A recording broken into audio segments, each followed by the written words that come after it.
প্রিয় শিক্ষার্থীবৃন্দ, তোমরা সবাই কেমন আছো? আশা করি আল্লাহর রহমতে অনেক ভালো আছো। আজকে আমি আলোচনা করব সপ্তম শ্রেণীর দশম অধ্যায়ের এশিয়ার কয়েকটি দেশ সম্পর্কে। তো আমরা জানি এশিয়ার কয়েকটি দেশের মধ্যে বিশেষ করে বাংলাদেশ রয়েছে। এই যে আমি এখানে চিহ্নিত করে দিলাম ম্যাপে বাংলাদেশ, এরপরে রয়েছে এই যে পাকিস্তান, এরপরে নেপাল, ভুটান, শ্রীলঙ্কা, মালদ্বীপ, হ্যাঁ, এই কয়েকটি দেশ রয়েছে।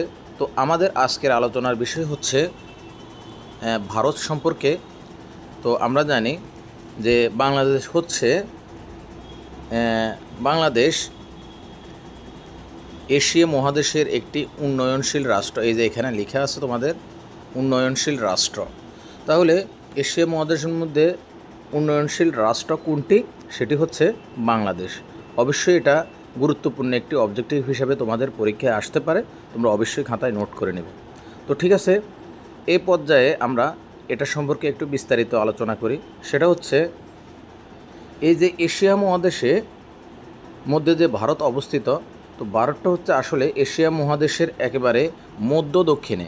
বাংলাদেশ এশিয়া মহাদেশের দক্ষিণে অবস্থিত, কিন্তু এই ভারত আমরা দেখতে পাচ্ছি এখানে মধ্য দক্ষিণে অবস্থিত। তো ভারত আসলে পৃথিবীর অন্যতম একটি বৃহৎ শক্তিশালী রাষ্ট্র, সেটা তোমরা অবশ্যই বুঝতে পেরেছ। আর এই এশিয়া মহাদেশের, বিশেষ করে এশিয়া মহাদেশের মধ্যে খুবই শক্তিশালী অবস্থানে রয়েছে ভারত। যে আমি এখানে তোমাদেরকে আইডেন্টিফাই করে দেখাচ্ছি।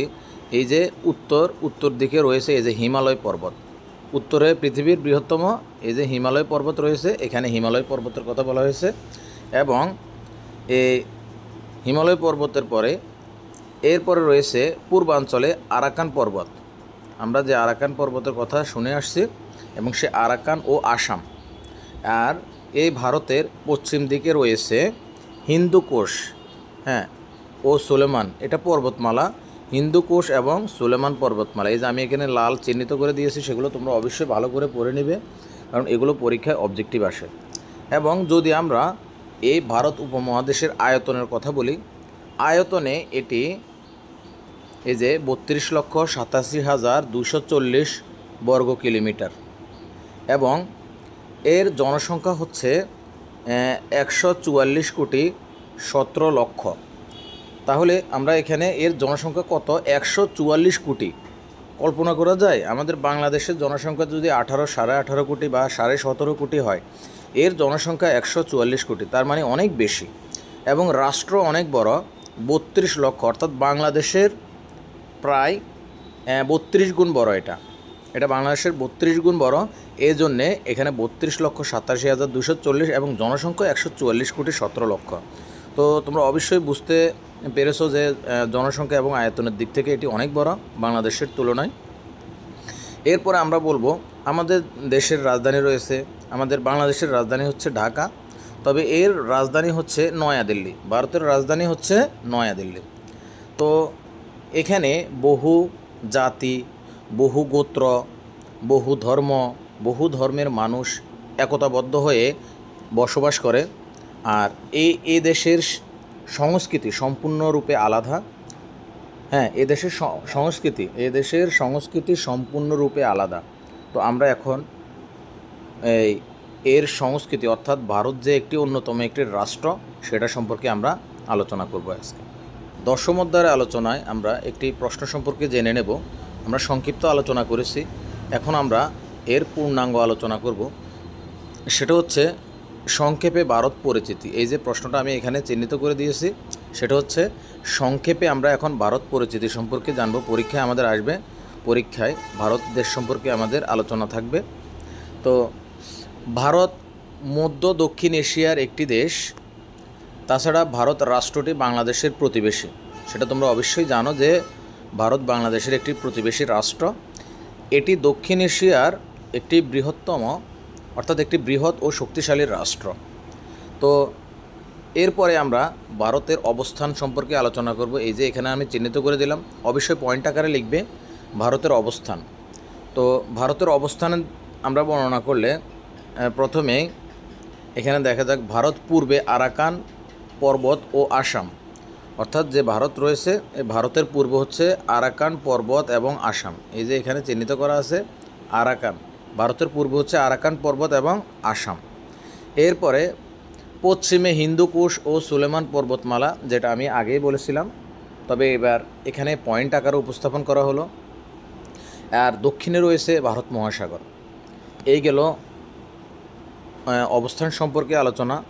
এবার আমরা আয়তন সম্পর্কে আলোচনা করব। এই ভারতের আয়তনটা, তো ভারতের আয়তন হচ্ছে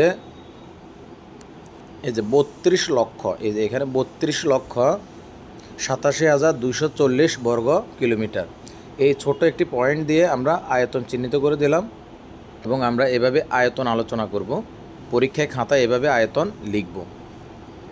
আয়তনের পরে আসবে ভারতের জনসংখ্যা এবং রাজধানী, যেটা আমরা বইয়ের পাতায় আলোচনা করেছি। এবার আমরা সেটা এখানে আলোচনা করব, জনসংখ্যা ও রাজধানী। তো আমরা দেখতে পাচ্ছি ভারতের জনসংখ্যা প্রায় 144 কোটি 17 লক্ষ। ভারতের জনসংখ্যা হচ্ছে 144 কোটি 17 লক্ষ। আর ভারতের রাজধানী নয়াদিল্লি। এই হচ্ছে আরেকটি পয়েন্ট। এ পর্যায়ে আমরা জানব ভারতকে বৈচিত্র্যপূর্ণ দেশ বলা হয় কেন। এটা গুরুত্বপূর্ণ প্রশ্ন পরীক্ষার জন্য। ভারতকে বৈচিত্র্যপূর্ণ দেশ বলা হয় কেন, তো আমরা সেটা সম্পর্কে একটু বিস্তারিত জানব। তো ভারত পৃথিবীর অন্যতম প্রাচীন একটি দেশ। আমরা এখানে দেখছি এই যে ভারত এখানে চিহ্নিত করেছি, ভারত পৃথিবীর অন্যতম প্রাচীন একটি দেশ, অর্থাৎ অনেক পুরাতন একটি দেশ, অনেক পুরনো সভ্যতা। তাছাড়া এটি সভ্যতা সমৃদ্ধ একটি রাষ্ট্র।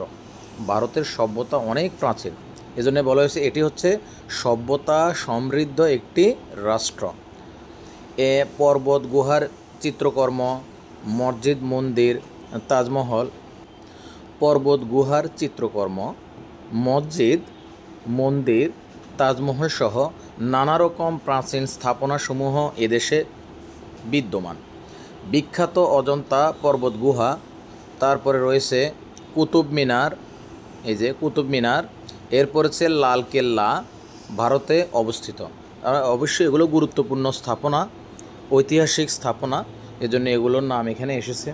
তাছাড়া ভারতে হিন্দু, মুসলিম, বৌদ্ধ, শিখ, খ্রিস্টান, জৈন সহ সকল ধর্মের মানুষের বসবাস এই রাষ্ট্রে।